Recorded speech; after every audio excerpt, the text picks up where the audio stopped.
I realize now that I'm going to talk about something really different from what I've heard so far, and also from what I heard this morning. But anyhow, it's quite similar, and I'm probably going to need your advice in the end.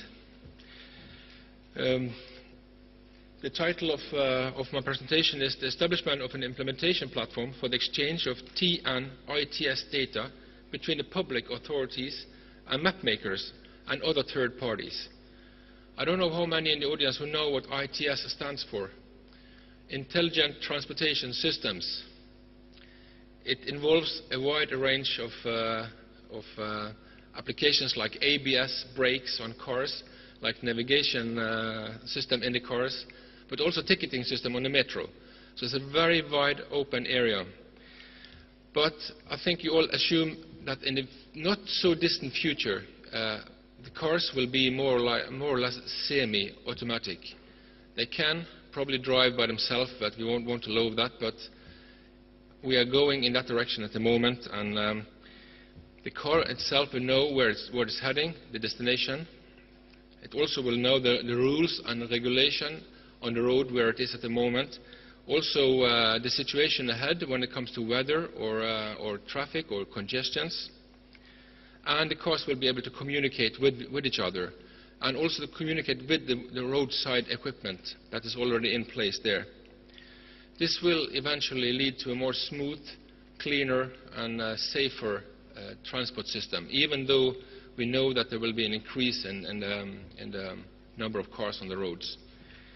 But all this will obviously need a lot of high-quality data. And this project, ROSATTE, which is at the top here, is a project that we started in 2006 with 8 road administrations throughout Europe and 2 map makers. They are now called TomTom and NOKIA at the moment, or Atlas and Navtec before. Then I will go on to talk about the result of this project called eMaPS, and then in the end say a few words about how to align with Inspire, which is actually why I'm here. The ROSATTE project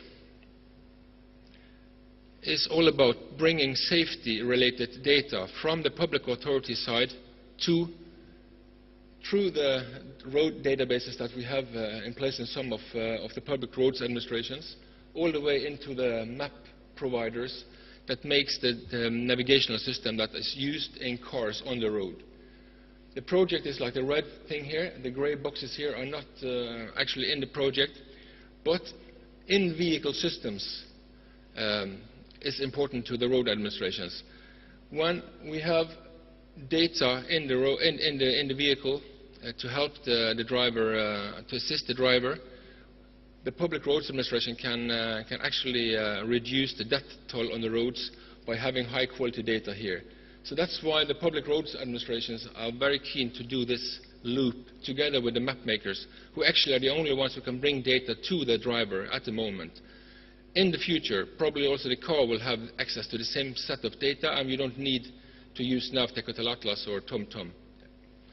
But so far, we need this loop. The safety-related data that are here will be speed limits, traffic signs, dangerous turns, crossing, pedestrian crossing, and that sort of data. In this project, we settled for 10 of the most important safety attributes, but the mechanisms that we developed can sustain all kinds of data, also traffic and real-time data. So this is a kind of mechanism that will support the whole data chain within the public roads side. When we did the project, there was no ITS directive in place. There was no EU force behind it, except for the research program of EU. We did a large inquiry to like 42 different road administrations around Europe, and we found that the means that they have and the abilities they have to bring forth this kind of data is very difficult. It's still difficult, but it has improved since 2006. But the main problem is that we are talking about regulation, data that come out of a law or regulation, like speed limits do, for instance. And we need to aggregate these data through many levels of organizations before we can actually ship them or exchange them.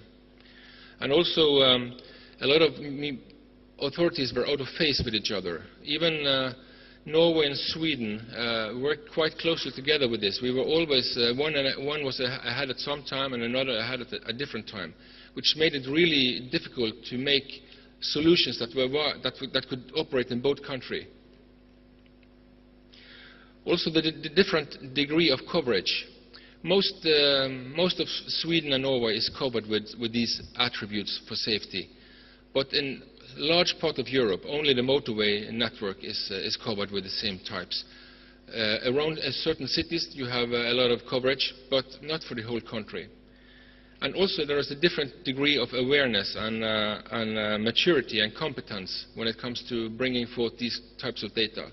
A lot of municipalities that are small have speed limits regulation in a file behind their back. They don't make it available electronically for nobody. They don't actually think that the data they have can save lives if they get on board the vehicle. So there is a lot to do in this field. We did work for like 3.5 years, almost 4 years with this project, and we managed to make a complete framework to facilitate access, exchange, maintenance of spatial data from the public sources, including the multi-level national and regional and local aggregation that is needed, and also making mechanisms for incremental updates only, so it's easier for the map makers and the third parties to receive data. We also made technical and organizational guidelines. We pinpointed which kind of roles are necessary in the public roads administration, and we did an extensive list of what is still needed to be done.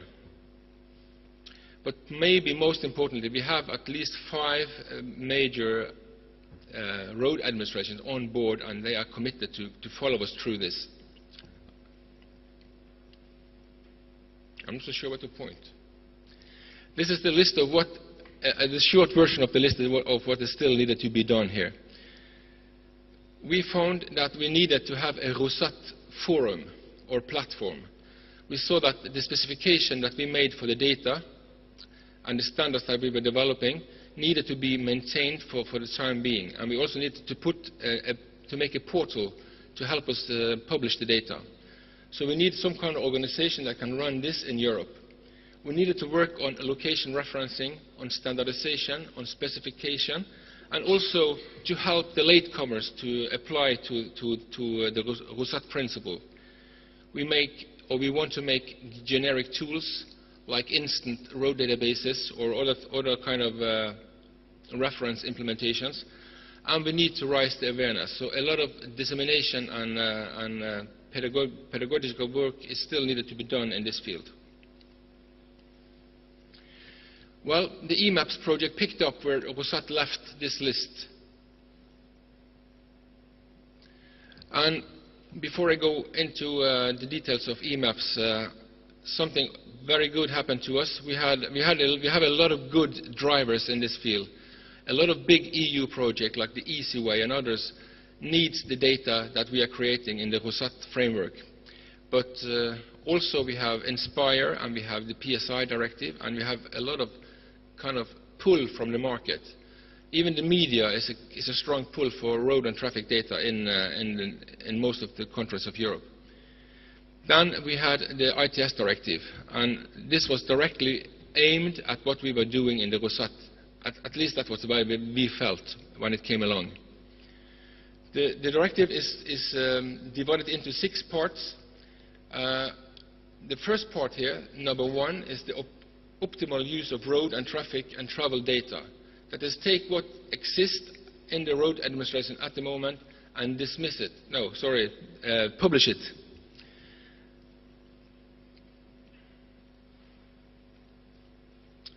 This is the inside of the first box. We see that we have 5 priority actions here: EU-wide real-time and travel information, collection and provision of road data, accurate public data for digital maps, and a free minimum information service, and promotion of multimodal journey planners. For us, the 2 and 3 was the most important. That was exactly what we have been working on for those last almost 4 years, and we grabbed the opportunity immediately to try to align ourselves with the ITS directive, which was fairly easy because we are aiming at the exact same thing as the directive. After a while, the EU Commission, through DG Move, asked for a report to elaborate and to make a study on this 1.3 action. That was done. It was finished like a few months ago, and it's now available. What was the more or less main conclusions when it comes to our field of operation here was that they recommend and suggested that we used the ROSATTE specification in combination with the INSPIRE framework to facilitate accurate public data for digital maps. So actually they asked us to look how can we do this in a symbiosis in the future. There should not be two different and similar structures that do almost the same thing, was kind of the conclusions in this report. And that's where we are at the moment. We are trying now to find out how we can align with INSPIRE in this case. This is a picture of the proposed eMaPS structure. It's called the ROSATTE Implementation Platform. It has an acronym that is RIP, which is not a very good one, but it will consist of a steering group, a secretariat. We need to deal with legal and IPR issues here. I will show you a little bit later. And we have the working groups that are more or less the same as I showed you on the to-do list before. We need to work with linear referencing and local referencing. We need to do standardization, and we need to do support, make tools, and also to help raise the awareness on this topic in Europe. We see that this might be run by a few persons that are paid to do it. We also need a portal to support this. We need metadata. We need to know what kind of capacities the different public authorities have around Europe. We need access to maps and road network databases, which is probably already in place in INSPIRE. We need download services for data and also for tools.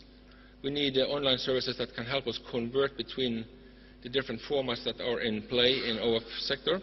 And we also need to accommodate a feedback loop to enhance the quality. And this is very important to us, that the public, both the private outside the public roads administration, can feedback errors that they find in the attributes that we are using. So we need to accommodate for that. It looks easy, but as Steve Jobs said, this is really hard. So how do we align with INSPIRE?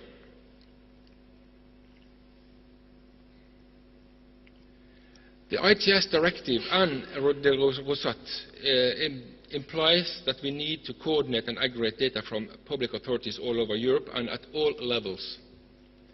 We need to publish, exchange, and report these data. We need a forum, or we need to offer these web services like discovery, view, and download. Exactly the same thing that you are doing in INSPIRE. We also need a forum or a platform to maintain the road and traffic data specifications that already are in place and to maintain them for the future. And we also need to base our procedures on a legal framework and using implementation rules. So it's quite similar. This is the view from the Public Roads Administration at the moment. This is just a snapshot.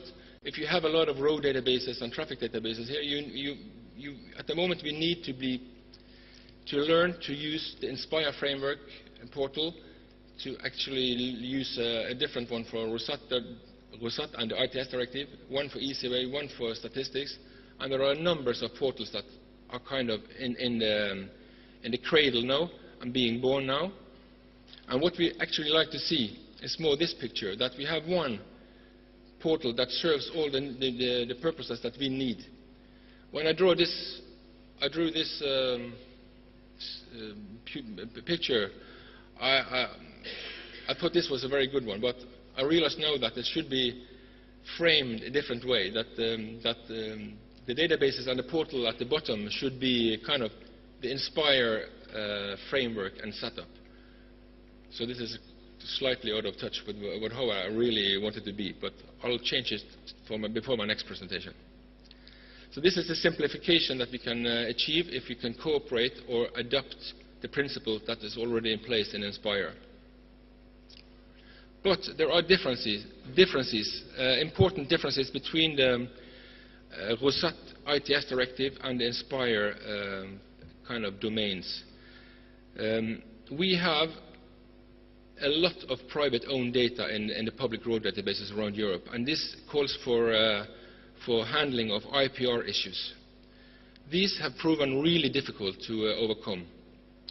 We also are used to work with the private sector when it comes to specification through standardization efforts like TC211 and TC204, but also when it comes to the practicality of things, just to sit down with the map makers or the third parties to hammer out the specifications that are needed in both camps.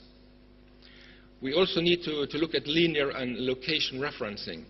Most road administrations keep a linear referenced database, while the map makers are having a location-based one, coordinate-based one. And we need to find mechanisms that we can transform data securely from between those two databases, actually both ways because of the feedback loop. And we also have, as I said, different sets of standards. You are mainly in the TC211. We are also deeply involved in TC204, which makes a few obstacles. And we have different legal bases. I see that this is it's a kind of picture from how to make extension with Inspire, where you can move through and actually change or add to the core model after a while if you have the need. I feel that we are on the side here. We could embark on a change for the core model, but I think that's a long way to go and probably not the wisest way. So as seen from the Inspire side, maybe the ITS directive or ROSATTE will end up as a normative, not an informative, informative and not a normative legal basis. But as seen from the ITS directive side, if they should adopt this, they will surely have it to be normative as well. So here are issues to be solved also. So this is the picture that we have drawn. It's a suggestion that how we can align with the Inspire framework. That is to grab the most, to us, relevant parts of the Inspire structure and kind of make it a kind of part of a delegated act from the ITS directive, kind of supported by the action in the ITS action plan, and base it on the ITS directive fully. Then we can accommodate for the feedback loop, the dynamic location referencing. Also we can maintain our own ITS data specification, and we can have our own predefined data sets. We can even put up the institutions like the maintenance operations here and the NCPs, and just make sure that we cooperate with the Inspire side. Then, for an outsider, it will look the same, have the same look and feel, but be different, generally. I don't know if this is viable, but this is so far as we have come until now. The other thing that we're doing at the moment is that we are looking to harmonize the specification of ROSATTE and the ITS directive with the Inspire one. This is a call that is out now for tender to do exactly that. Another call will examine the study that I told you about before from the Commission to see how we can make the suggestion and proposals that were in that report or study more viable, how to get from now to an aligned situation in the future. And also report on how the roads part of the TN team is implemented throughout Europe, and see if it's feasible to establish an ASTIC for the TN ITS team within the framework of the ROSATTE implementation platform. and also go on to study the implementation that is done in Inspire when it comes to portals, and likewise on the ITS directive side, to study where it's legally implemented and what are the way forward for that. I think by doing this study we will probably know if it's possible to align, and if it's possible, how to do it. And then I think we will need the help from DG Move and DG Environment to hammer out the details of on the legal side. So, to conclude with 2 bullets only, what we are learning to align at the moment for the implementation of the ITS directive. So this concludes my presentation. Thank you.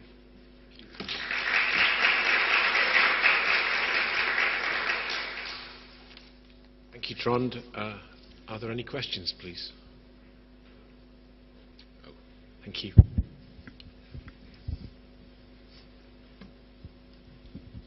Yes. About the data you need for security, what do you expect to get from Inspire, and what are the missing data? I don't think there are any missing data. I think the Inspire has the framework and the foundation to put safety data on top of.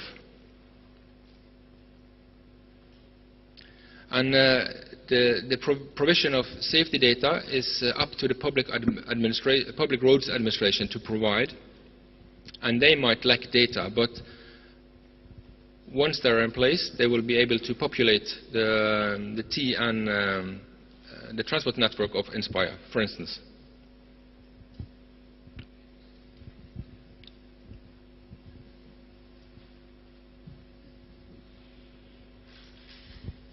Thank you for your presentation. I have some question about harmonization of all kind of digitalized road data, because depends on the country, it depends on the surveying, and as you say, depends on the referencing. Which kind of simplification or generalization you are applying when we combine these all kind of digital data, or which kind of problems we can expect? Well, I'm not in a position to promise anything, but if you read a full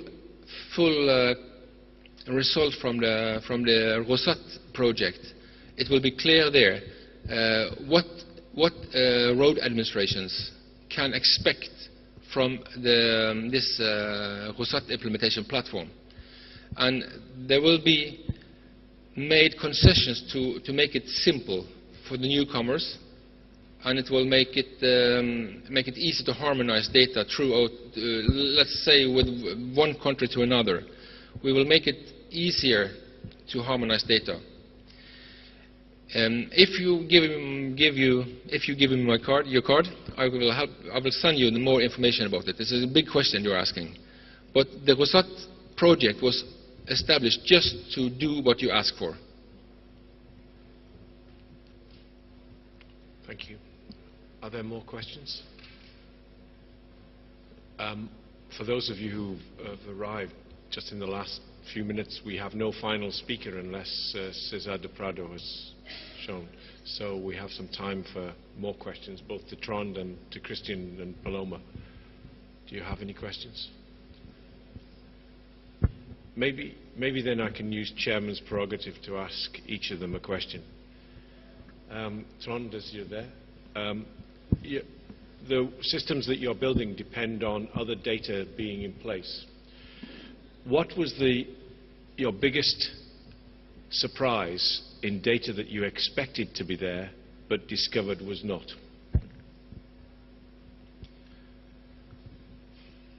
My biggest surprise was that the data that actually were in place did not belong to the public side.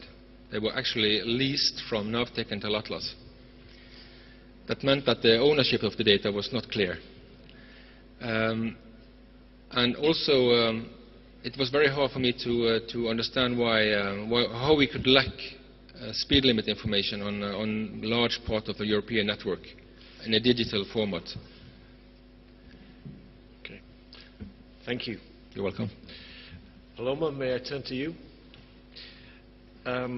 Symbology and portrayal is a very difficult area because it goes into aesthetics and taste as much as it goes into function. What was the biggest area of resistance when you were introducing the Inspire rules in Spain? Or did everybody just accept? In administrative unit? Yes. What did people not like about what they had to? In administrative unit, there are a class administrative unit, and on the other, only rendered the field, not the. I'm sorry. In administrative unit, there are defined a class administrative unit, but only rendered the field, no the line. It's only this. So The field is yellow, but I think I forget the line, the border. No administrative boundary. Okay. No, it's in the same class. So not so much resistance. You should come and join the geologists. They're always resistant. Finally, Christian, unless somebody else wishes to follow up on one of those areas. Christian, for you, I was struck by the similarity between what you said and something that is the BBC's strapline. Its mission is to inform, entertain and educate. So you seem to have the same mission. I fear that I cannot answer this as well because I do not know what you introduced. I do not know that. But yeah, I would say entertain, inform, educate. These are the key principles that we should focus on and strengthen.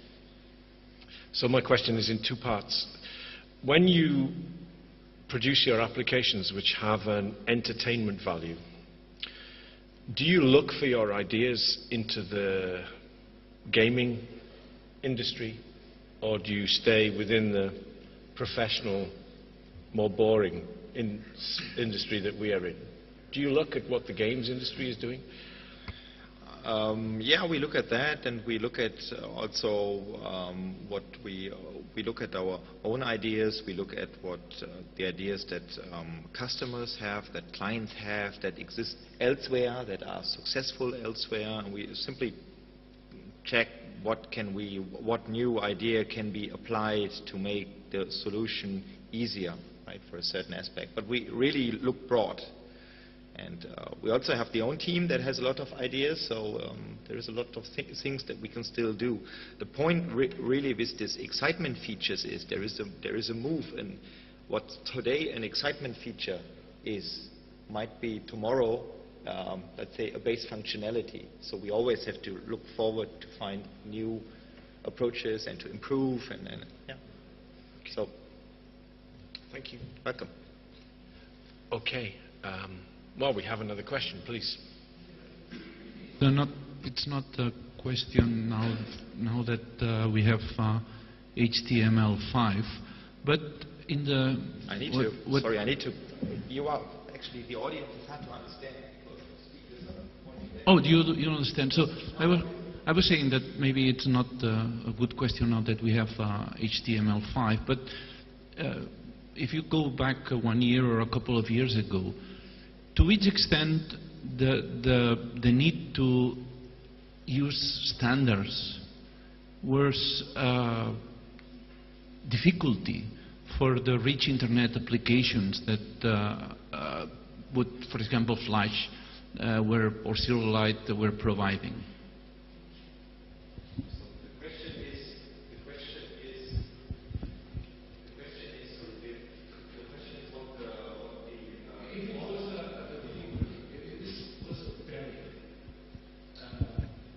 So I wouldn't say it was the barrier. I mean, it's always about changing and adopting to new things.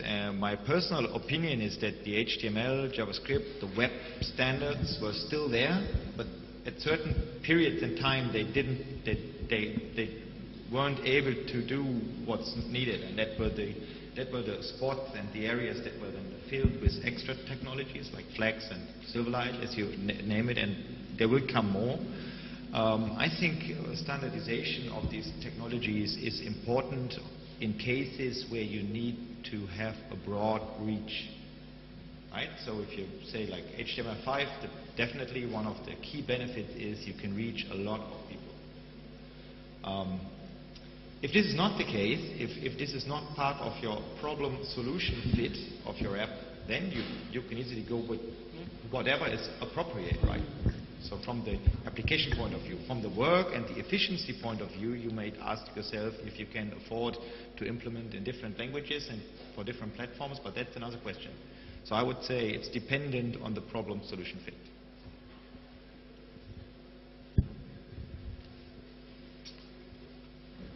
Thank you very much. Thank you for your question. Are there any more questions? Okay. Well, I think with that, may I thank all three speakers for keeping to time, and certainly using the audience for using the question and discussion time so profitably. So I will close that session, and may I ask you to thank the speakers once again.